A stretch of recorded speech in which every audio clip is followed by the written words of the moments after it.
Adesso fai quello che puoi, il brano ti lasciamo andare.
religione, la provenienza geografica, le malattie, qualsiasi cosa.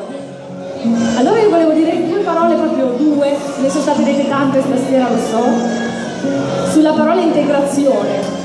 Integrazione vuol dire incontrarsi e conoscersi, non vuol dire diventare la stessa cosa. L'integrazione nel conoscersi si fanno andare via tutte le paure di qualsiasi cosa, perché quando uno conosce una cosa non ha più paura del diverso. E quindi in un momento in cui qualsiasi cosa serve per dividersi, io dico che faremmo invece bene ad unirci tra persone oneste, perché è la disonestà quella che non va bene. Sono le persone che si comportano male che non vanno bene, non le persone oneste, non la religione e non il popolo. Per cui, giusto questo mio pensiero su questa parola integrazione, fatevi fate conoscere la vostra cultura e fate conoscere la vostra onestà, in maniera tale che nessuno poi possa farci sentire soli o stranieri o in un paese diverso. Io penso sempre a questa cosa, quello che voglio insegnare a mio figlio, il mio bambino, è che appunto la diversità è fra giusto e sbagliato, fra onesto e disonesto, non fra il colore della pelle e non fra la religione. L'ultima cosa, noi siamo nati tutti quanti sotto lo stesso cielo e camminiamo tutti sulla stessa terra, per cui rendiamo il cammino di tutti quanti il più felice possibile e siamo felici.